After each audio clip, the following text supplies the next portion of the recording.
दोस्तों नमस्कार। आज हम बात करेंगे एक ऐसी महिला की जो कि देश के लिए क्रांतिकारी रही और उसका नाम था नीरा आर्या। नीरा आर्या भारत के स्वतंत्र संग्राम की एक महान साहसी महिला क्रांतिकारी थी।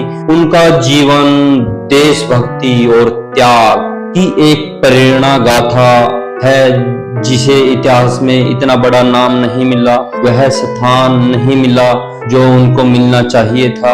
आइए उनके जीवन के बारे में आज हम बात करते हैं और जानते हैं नीरा आर्या कौन थी, आखिरकार इनका स्वतंत्रता में क्या पायदान था और यह क्या कुछ देश के लिए करके गई।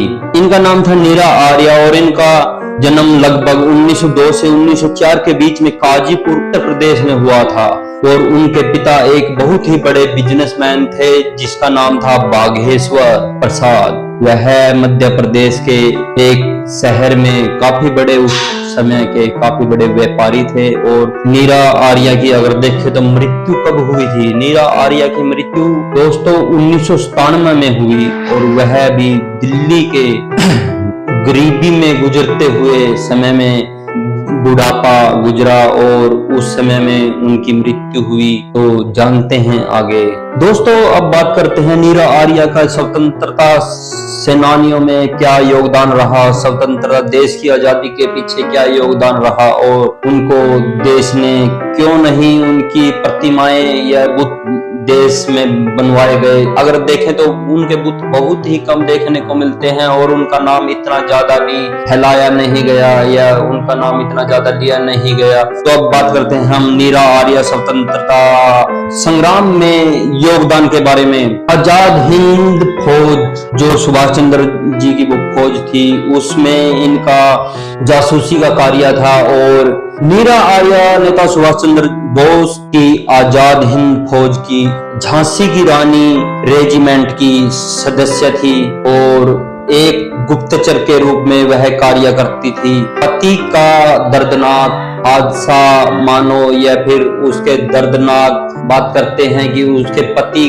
जो जिससे उन्होंने शादी की थी वह थे शैलेंद्र चौधरी और वह अंग्रेजी सरकार में काफी बड़े पद पर थे, सीआईडी के पद पर थे जिन्होंने सुभाष चंद्र बोस को मारने के लिए प्लान बनाया था और यही प्लान उनके लिए खतरनाक साबित हुआ क्योंकि उनकी खुद की पत्नी जो कि नीरा आर्या उन्होंने पहल अपने देश के लिए निछावर की। उसके बाद उन्होंने अपने पति को समझा तो उन्होंने अपने पति की मृत्यु कर दी। उसके बाद भी वह काफी दिनों तक सुभाष चंद्र बोस के साथ कार्य करती रही स्वतंत्रता के लिए और बाद में एक दिन ऐसा आया कि अंग्रेजी सरकार ने उसको गिरफ्तार भी किया और गिरफ्तार करने के बाद इतनी यातनाएं दी गई ताकि वह सुभाष चंद्र बोस के बारे में जानकारी दे और उसको पकड़वाने में हम उनकी सहायता करें। जेल में अनेकों यातनाएं झेलने के बाद भी जब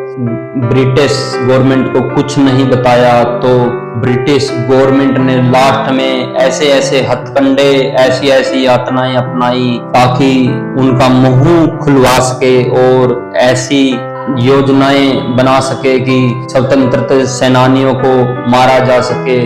नीरा आर्या के जो अंग्रेजों ने लवे की गर्म सलाखों के साथ उनके सपनों को दागा और ताकि वह सुभाष चंद्र बोस के बारे में कुछ जानकारी उन्हें देश के, पर ऐसा कुछ नहीं मिला।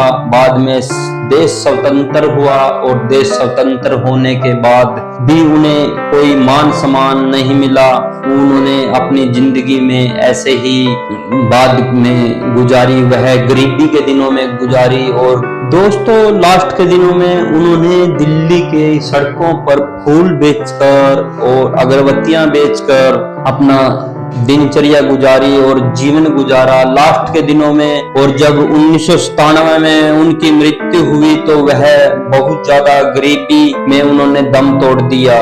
नीरा आर्या ने अपनी आत्मकथा फांसी से पहले नाम से लिखी थी। उन्होंने आजाद हिंद फौज, नेताजी, जेल की यातनाएं और स्वतंत्रता आंदोलन की अनुभवों को लिखा। सम्मान और याद आज भी बहुत कम लोग नीरा आर्या के बारे में जानते हैं। हाल के वर्षों में उन्होंने सम्मान में कुछ स्मारक और साहित्य प्रयास किए गए और उन्हें रानी लक्ष्मीबाई, कल्पना दत्त, दुर्गा भाभी जैसे सम्मान की आवश्यकता है। तो दोस्तों, आपको वीडियो कैसी लगी, लाइक करें, कमेंट करें और चैनल को सब्सक्राइब करें ताकि आने वाली वीडियो आप तक पहुंच सके। धन्यवाद दोस्तों, नमस्कार, फिर मिलते हैं अगली वीडियो में।